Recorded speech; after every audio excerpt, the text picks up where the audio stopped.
मनसवन्दित सुन्दरि माधवि चन्द्र सहोदरि हेममयि. ದಸರಾ ಹಬ್ಬ ವಿಶೇಷತೆ ಸಾರುವ ಸಂಪೂರ್ಣ ರಾಮಾಯಣ ಗೊಂಬೆಗಳ ಪ್ರದರ್ಶನ. ಶಾಲೆ ಮಕ್ಕಳಿಗೆ ದಸರಾ ಹಬ್ಬದ ಮಹತ್ವ, ಪ್ರಭು ಶ್ರೀರಾಮನ ಜೀವನ ಚರಿತ್ರೆ ಗೊಂಬೆಗಳ ಮೂಲಕ ಅರಿವು ಮೂಡಿಸಲು ಕಿರ್ಲೋಸ್ಕರ್ ಕಾಲೋನಿಯಲ್ಲಿ ದಸರಾ ಮಹೋತ್ಸವ ಅಂಗವಾಗಿ ಬಾಲಕೃಷ್ಣ, ಬಿಆರ್ ಗೀತಾ, ಉಷಾ, ಅನುಷಾರವರ ಕುಟುಂಬದವರು ಮನೆಯಲ್ಲಿ ಸಂಪೂರ್ಣ ರಾಮಾಯಣ ಮತ್ತು ದಸರಾ ಜಂಬೂ ಸವಾರಿ ವಿಶೇಷತೆಗಳ ಸಾರುವ ಗೊಂಬೆಗಳನ್ನು ಮನೆಯಲ್ಲಿ ಕುಳ್ಳಿರಿಸಿದ್ದರು. ಆಡಳಿತ ಪಕ್ಷದ ನಾಯಕರಾದ ಎಂ ಶಿವರಾಜ್ರವರು ಸಪ್ತಗಿರಿ ಪಬ್ಲಿಕ್ ಶಾಲೆಯ ಮಕ್ಕಳಿಗೆ ದಸರಾ ಗೊಂಬೆಗಳ ಆಚರಣೆ ಹಾಗೂ ರಾಮಾಯಣ ಕಥೆಯನ್ನು ಮಕ್ಕಳಿಗೆ ಅರಿವು ಮೂಡಿಸಲು ಕಾರ್ಯಕ್ರಮ ಏರ್ಪಡಿಸಲಾಗಿತ್ತು. ಸರ್ವಮಂಗಳ ಸ್ವರೂಪಿಣೇ ದೇವಿ ದುರ್ಗಾಂಬಿಕಾಯೈ ಮಂಗಳಂ. ಮಂಗಳಂ ಕನಕಾಂಬರಧರೆ ಮಂಗಳಂ ವಿಜಯಾಚಲವಾಸಿನೇ. ಸರ್ವಗುಣ ಸಂಪೂಜಿತೆ ದೇವಿ ನಿತ್ಯಂ ಭವತು ಮಂಗಳಂ. ವರದಾಭಯಹಸ್ತೆ ಭವಾನಿ ನಿಖಿಲೇಶ್ವರಿ. ಎಲ್ಲರಿಗೂ ನಮಸ್ಕಾರ. ನವರಾತ್ರಿ ಹಬ್ಬದ ಶುಭಾಶಯಗಳು.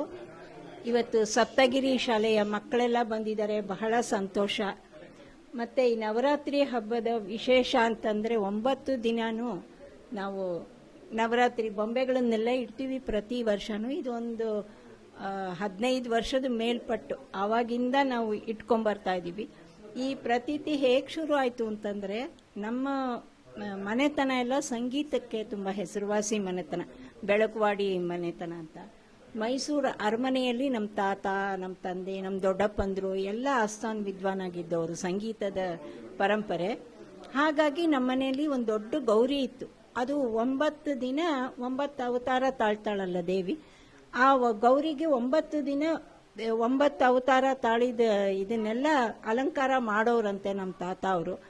ಪ್ಯಾಲೇಸಲ್ಲಿ ಎಲ್ಲರೂ ನೋಡಿಕೊಂಡು ನಮ್ಮನೆಯಲ್ಲಿ ಕ್ಯೂನಲ್ಲಿ ಬಂದು ನೋಡ್ಕೊಂಡು ಹೋಗ್ತಾ ಇದ್ರಂತೆ. ಮೈಸೂರಲ್ಲಿದ್ದಾಗ ನಾವು ಹುಟ್ಟಿರಲಿಲ್ಲ, ಗೊತ್ತಿಲ್ಲ ನಮಗೆ. ಹಾಗಾಗಿ ಆವಾಗಿಂದ ಮೈಸೂರಲ್ಲಿ ಅದೇ ಪರಂಪರೆ ಮುಂದುವರಿಸ್ಕೊಂಡು ಬರ್ತಾ ಇದ್ವಿ.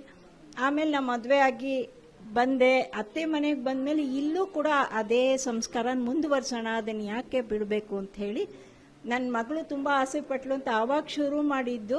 ಇವಾಗ ಅದು ಇಲ್ಲಿ ತನಕ ದೇವಿ ನಡೆಸ್ಕೊಂಡು ಬಂದಿದ್ದಾಳೆ. ಪ್ರತಿ ವರ್ಷ ಒಂದೊಂದು ಕಾನ್ಸೆಪ್ಟಲ್ಲಿ ನಾವು ಮಾಡ್ಕೊಂಡು ಬರ್ತೀವಿ.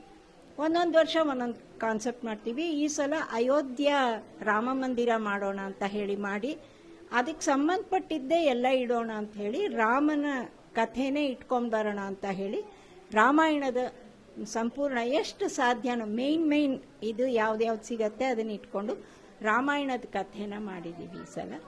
ಮತ್ತು ನವದುರ್ಗ ಇಟ್ಟಿದ್ದೀವಿ ಕೆಳಗಡೆ. ಹಾಗೆ ಕೆಲವು ಈ ಥರ ಇದನ್ನು ಬೊಂಬೆಗಳನ್ನು ಇಟ್ಟಿದ್ದೀವಿ. ಅದ್ರ ಜೊತೆ ನಾವು ಏನೇ ಬೊಂಬೆಗಳು ಇಟ್ಟರು ಪಟ್ಟದ ಬೊಂಬೆ ತುಂಬ ಮುಖ್ಯ. ಆ ಕಲಶ ಪಟ್ಟದ ಬೊಂಬೆ ಇದ್ರೇನೆ ಅದು ನವರಾತ್ರಿ ಅನ್ನಿಸ್ಕೊಳ್ಳೋದು. ಸೊ ಎಲ್ಲ ಹೀಗೇನೆ ನಡೆಸ್ಕೊಂಬರ್ತಾ ಇದ್ದಾನೆ ಭಗವಂತ. ಎಲ್ಲರಿಗೂ ಆ ತಾಯಿ ಸರ್ವ ಮಂಗಳವನ್ನು ಉಂಟು ಮಾಡಲಿ ಅಂತ ಹೇಳ್ತೀನಿ. ನಮಸ್ಕಾರ. ನಾವು ನಡೆಸ್ಕೊಂಡೇ ಬರ್ತಾ ಇದ್ದೀವಿ ಇದನ್ನು. ಹೀಗೆ ಈ ಸಲನೂ ಮಕ್ಕಳುಗಳು ಕರ್ಕೊಂಬಂದಿದ್ದಾರೆ. ನಮ್ಮ ಶಿವರಾಜ್ ಸರ್ ಇದಕ್ಕೆಲ್ಲ ತುಂಬ ಪ್ರೋತ್ಸಾಹ ಕೊಡ್ತಾರೆ, ಅವ್ರಿಗೆ ಬಹಳ ಆಸಕ್ತಿ. ಹಾಗಾಗಿ ನಮಗೆ ಜಾಗ ಚಿಕ್ಕದಾದರೂ ನಡೆಸ್ಕೊಂಬರ್ತಾ ಇದ್ದೀವಿ, ಮಕ್ಕಳೆಲ್ಲ ಬರ್ತಾರೆ. ಹೀಗೆ ಯಾರು ಬೇಕಾದರೂ ಬಂದು ನೋಡಬಹುದು. ಹೀಗೆ ಜನ ಎಲ್ಲ ಬಂದು ನಾವು ಅದಕ್ಕೆ ಏನು ಶ್ರಮ ಪಟ್ಟಿರ್ತೀವಿ, 1-2 ತಿಂಗಳಿಂದ ಮಾಡ್ಕೊಂಬರ್ತೀವಿ ಎಲ್ಲ. ಆ ಶ್ರಮ ಅಂತ ನಮ್ಗೆ ಅನ್ಸಲ್ಲ, ಅದು ನಾವು ಬಹಳ ಸಂತೋಷದಿಂದ ಮಾಡ್ತೀವಿ. ಈ ಥರ ಜನ ಎಲ್ಲ ಬಂದು ನೋಡಿ ಆ ದೇವಿಯ ಕೃಪೆಗೆ ಪಾತ್ರ ಆದರೆ ನಮಗೂ ಮಾಡಿದ್ದಕ್ಕೂ ನಮಗೂ ಬಹಳ ಸಂತೋಷ ಆಗುತ್ತೆ. ಹೀಗೆ ವರ್ಷದಿಂದ ವರ್ಷಕ್ಕೆ ಆ ದೇವಿ ನಮ್ಮ ಕೈಲಿ ಇದೇ ಥರ ಸೇವೆ ಮಾಡಿಸ್ಕೊಳ್ಳಿ ಅನ್ನೋದೇ ನಮ್ಮ ಆಸೆ. ಎಲ್ಲರಿಗೂ ದೇವಿ ಒಳ್ಳೇದು ಮಾಡಲಿ. ಮುಂದಿನ ವರ್ಷಕ್ಕೂ ಇದೇ ಥರ ಇಡೋಂಥ ಶಕ್ತಿ ಆ ದೇವಿ ನಮಗೆ ಕೊಡಲಿ, ಎಲ್ಲರಿಗೂ ನೋಡೋವಂಥ ಆಸೆ ಕೊಡಲಿ ಅಂತ ನಾನು ಆಶೆ. ಸಮಸ್ತ ನಾಡಿನ ಜನತೆಗೆ ನವರಾತ್ರಿ ಹಬ್ಬದ ಹಾರ್ದಿಕ ಶುಭಾಶಯಗಳು. ಇವತ್ತೊಂದು ವಿಶೇಷತೆ, ಇವತ್ತು ನಮ್ಮ ಶಂಕರಮಠ ವಾರ್ಡ್ನ ಕಿರ್ಲೋಸ್ಕರ್ ಬಡಾವಣೆಯ ಇವತ್ತು ನಮ್ಮ ಬಾಲಕೃಷ್ಣ ಅವರ ಕುಟುಂಬದ ಅವರ ಮನೆಯಲ್ಲಿ ಒಂದು ವಿಶೇಷತೆ ಇವತ್ತು ಇಲ್ಲಿದೆ. ಮತ್ತು ಪ್ರತಿ ವರ್ಷನೂ ಸಹ ಅವರು ಮತ್ತು ಅವ್ರ ಶ್ರೀಮತಿಯವರು, ಅವ್ರ ಮಗಳು ಎಲ್ಲ ಸಹ ಇವತ್ತು ಒಂದು ಒಳ್ಳೆ ಕಾನ್ಸೆಪ್ಟ್ ಇಟ್ಕೊಂಡು ಸುಮಾರು 15 ವರ್ಷಗಳಿಂದ ಇಲ್ಲಿ ಅವ್ರ ಮನೆಯಲ್ಲೇ ಆ ಗೊಂಬೆಗಳನ್ನ ಮತ್ತೆ ರಾಮಾಯಣದ ಇತಿಹಾಸವನ್ನು ತಿಳಿಸ್ತಕ್ಕಂಥ ಮತ್ತೆ ಪ್ರತಿಯೊಂದು ಸಹ ಆಚರಣೆ, ರಾಮ ಕಲ್ಯಾಣ ಇರ್ಬೋದು, ಮತ್ತೆ ಅವ್ರ ಉತ್ಸವ ದರ್ಬಾರ್ ಇರ್ಬೋದು, ಮತ್ತೆ ಇವತ್ತು ವಿಶೇಷವಾಗಿ ಈ ವರ್ಷ ಅಯೋಧ್ಯೆಯ ಆ ರಾಮನ ಪ್ರತಿಷ್ಠಾಪನೆಯ ಒಂದು ಚಿತ್ರಣವನ್ನ ಇಲ್ಲಿ ಇಟ್ಟಿದ್ದಾರೆ. ನಿಜವಾಗ್ಲೂ ಅದಕ್ಕೆ ಇವತ್ತು ನಮ್ಮ ಭಾಗದ ಸಪ್ತಗಿರಿ ಶಾಲೆಯವರು ಇವತ್ತು ಮಕ್ಕಳು ಇದು ಆಹ್ವಾನವನ್ನು ಕೊಟ್ಟು ಇವತ್ತು ಮಕ್ಕಳಿಗೆ ಇದರ ಇತಿಹಾಸ ಗೊತ್ತಾಗಬೇಕಾಗ್ತದೆ.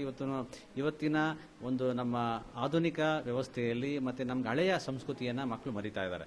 ಅದನ್ನ ಉಳಿಸೋ ನಿಟ್ಟಿನಲ್ಲಿ ನಮ್ಮ ಕಲೆ, ಸಾಹಿತ್ಯ, ಸಂಸ್ಕೃತಿ ಉಳಿಸೋ ನಿಟ್ಟಿನಲ್ಲಿ ಈ ಒಂದು ದಸರಾ ಹಬ್ಬದ ಸಂದರ್ಭದಲ್ಲಿ ಆ ಬೊಂಬೆಯ ಇವತ್ತು ಚಿತ್ರಣ ಏನಿದೆ ನಿಜವಾಗ್ಲೂ ಪ್ರತಿ ಮುಂದಿನ ದಿನಗಳಲ್ಲಿ ನಮ್ಮ ಭಾಗದ ಎಲ್ಲ ಶಾಲೆಯ ಮಕ್ಕಳಿಗೆ ಇದು ಅವಕಾಶವನ್ನು ಮಾಡಿಕೊಡ್ಬೇಕಾಗ್ತದೆ. ಆಗ ಮಾತ್ರ ನಮ್ಮ ಕಲೆ, ಸಾಹಿತ್ಯ ಮತ್ತೆ ನಮ್ಮ ಸಂಸ್ಕೃತಿ ಪರಂಪರೆ ಉಳಿಯೋದಕ್ಕೆ ಸಾಧ್ಯ.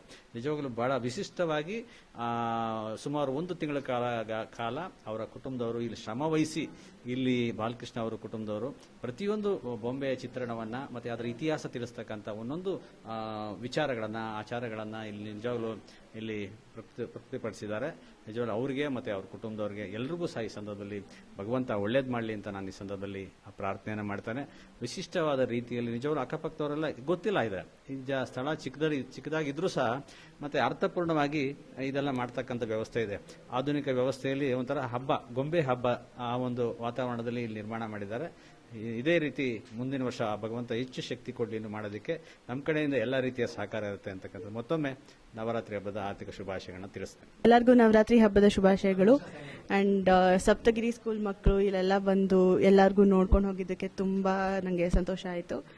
ಅಂಡ್ ಹಿಂಗೆ ಎವ್ರಿ ಟೈಮ್ ಬಂದು ನೋಡ್ಕೊಂಡು ಹೋದ್ರೆ ಇನ್ನೂ ಕೂಡ ಸಂತೋಷ ಆಗುತ್ತೆ. And thanks to Shivraj sir ಇದನ್ನೆಲ್ಲ ಅರೇಂಜ್ ಮಾಡಿ, and thanks to principal sir who made this all possible. Thanks to everyone. ಅಷ್ಟೇ. ಆಲ್ಮೋಸ್ಟ್ 15 years ಪ್ಲಸ್ ಇಂದ ಮಾಡ್ತಿದ್ದೀವಿ. ನಾನು 3rd ಸ್ಟ್ಯಾಂಡರ್ಡ್ ಇದ್ದಾಗಿಂದನೂ ಕೂರಿಸಿದ್ದುಂಟು. ಅದಕ್ಕೋಸ್ಕರ ಈ ಸಲ ನಾವು ಇದು ರಾಮಾಯಣ ಥೀಮ್ ಥರ ತಗೊಂಡು ಅಯೋಧ್ಯ ರಾಮ ಜನ್ಮಭೂಮಿ ಹೊಸದಾಗಿ ಟೆಂಪಲ್ ಕಟ್ಟಿರೋದ್ರಿಂದ ನಾವು ಅನ್ಫಾರ್ಚುನೇಟ್ಲಿ ಇನ್ನೂ ನಮ್ಗೆ ಹೋಗಿ ನೋಡೋಕ್ಕಾಗಿಲ್ಲ. ಬಟ್ ಹೆಂಗೆ ಪಿಕ್ಚರ್ಸ್ ಎಲ್ಲ ಎಷ್ಟು ನೋಡಿದೀವೋ ಅದನ್ನು ನೋಡಿ ಮಾಡಿದ್ದಾಗಿದೆ. ಹೋಪ್ ನಿಮ್ಗೆಲ್ಲರಿಗೂ ನೋಡಿ ತುಂಬ ಚೆನ್ನಾಗಿದೆ ಅಂತ ನಿಮಗೂ ಅನಿಸಿರ್ಬೋದು. ಸೊ ಇದನ್ನೆಲ್ಲ ಮೋಸ್ಟ್ಲಿ ಎಲ್ಲದು ಕಲೆಕ್ಟಿವ್ ಎಫರ್ಟ್ ಇದು. So thank you very much. ಇಂದಿನ ಆಧುನಿಕ ಯುಗದಲ್ಲಿ ಗೊಂಬೆ ಇಡುವಂತಹ ಸಂಪ್ರದಾಯ ಆಗಿರ್ಬೋದು, ನಮ್ಮ ನವರಾತ್ರಿ ಏನಕ್ಕೆ ಮಾಡ್ತೀವಿ ಅನ್ನುವಂತಹ ಉದ್ದೇಶ ಎಷ್ಟೋ ಮಕ್ಕಳಿಗೆ ಗೊತ್ತಿಲ್ಲ. ಈ ರೀತಿ ಇಷ್ಟೊಂದು ಗೊಂಬೆಗಳನ್ನ ಇಟ್ಟು ಪೂಜೆ ಮಾಡ್ತಾರಾ ಅನ್ನುವಂಥದ್ದೇ ಎಷ್ಟೋ ಜನಕ್ಕೆ ಹೊಸ ವಿಚಾರ. ಅಂಥದ್ರಲ್ಲಿ ಇಲ್ಲಿ ಇವತ್ತು ಬಂದ ಮೇಲೆ ಈ ರೀತಿ ಒಂದು ರಾಮಾಯಣದ ಒಂದು ಥೀಮು, ರಾಮಾಯಣ ಅಂದ್ರೆ ಏನು ನಿಮ್ಗೆಲ್ಲ ಗೊತ್ತಿರೋ ಹಾಗೆ ಎಷ್ಟೋ ಕಲಿಬಹುದು. ಮತ್ತೆ ಈ ತರ ಗೊಂಬೆಗಳು ಇದ್ದಾವ, ಇಂಥ ವಿವಿಧವಾದಂತಹ ಗೊಂಬೆಗಳಿದ್ದಾವ ಅನ್ನೋಂಥದ್ದು ಮಕ್ಕಳಿಗೆ ಗೊತ್ತಿಲ್ಲ. ಇವತ್ತಿನ ಈ ಒಂದು ಗೊಂಬೆ ದರ್ಶನದಿಂದ ನಮ್ಮ ಶಾಲಾ ಮಕ್ಕಳಿಗೆ ಬಹಳ ಖುಷಿಯಾಗಿದೆ.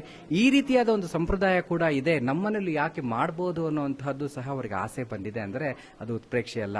ಬಹುಶಃ ಇಂತಹ ಒಂದು ಆಚರಣೆ ನಮ್ಮಲ್ಲಿ ಮಾತ್ರ. ಇಂತಹ ಆಚರಣೆಗಳು ಇನ್ನಷ್ಟು ಬೆಳಿಬೇಕು, ನಮ್ಮ ಮಕ್ಕಳು ಸಹ ಅದನ್ನು ಮುಂದೆ ಬೆಳೆಸ್ಕೊಂಡು ಹೋಗಬೇಕು ಅನ್ನೋದೇ ನನ್ನ ಒಂದು ಉದ್ದೇಶ. ಸಿ ದಿಸ್ ಆಲ್ ಬಿಕಾಸ್ ನಾನು ರಾಮಾಯಣದಲ್ಲಿ ಅಷ್ಟೇ ನನ್ನ ಸ್ಟೋರಿ ಗೊತ್ತಿತ್ತು, ನಂಗೆ ಇಷ್ಟು ಗೊತ್ತಿದ್ದಿಲ್ಲ. ಬಟ್ ನನಗೆ ಇಲ್ಲಿ ಈ ರಾಮಾಯಣದ ಸ್ಟೋರೀಸ್ ಎಲ್ಲ ನೋಡಿ ತುಂಬ ಖುಷಿ ಆಯಿತು. ಈ ಥರ ನಾನು ನೋಡಿ ಎಷ್ಟೋ ದಿನ ಆಗಿತ್ತು. ಈ ಥರ ಥೀಮ್ ತುಂಬ ಚೆನ್ನಾಗಿತ್ತು. I am happy. Thank you. ನನಗೆ ಈ ಮನೆಗೆ ಬಂದು ತುಂಬ ಖುಷಿ ಆಗ್ತಿದೆ. ರಾಮಾಯಣ ಥೀಮ್ ಮತ್ತು ಅಯೋಧ್ಯೆ ಥೀಮ್ ನೋಡಿ ಖುಷಿ ಆಗ್ತಿದೆ. ನಮಗೆ ಅಷ್ಟೊಂದು ಗೊತ್ತಿರಲಿಲ್ಲ ಹಿಸ್ಟ್ರಿ ಬಗ್ಗೆ. ಬಟ್ ಇವತ್ತು ಬಂದಾದ್ಮೇಲೆ ನೋಡಿ ತಿಳ್ಕೊಳ್ಳೋಂಗಾಯ್ತು. ಮತ್ತು ಸರ್ ಕೂಡ ಚೆನ್ನಾಗಿ ಎಕ್ಸ್ಪ್ಲೈನ್ ಮಾಡಿದ್ರು, ಅದರಿಂದ ನಮ್ಗೆ ಇನ್ನೂ ಅರ್ಥ ಆಯಿತು. ಈ ಆಪರ್ಚುನಿಟಿ ಕೊಟ್ಟಿದ್ದಕ್ಕೆ ಸರಿಗೂ ಕೂಡ ಥ್ಯಾಂಕ್ಸ್ ಹೇಳೋಕ್ಕೆ ಇಷ್ಟಪಡ್ತೀನಿ.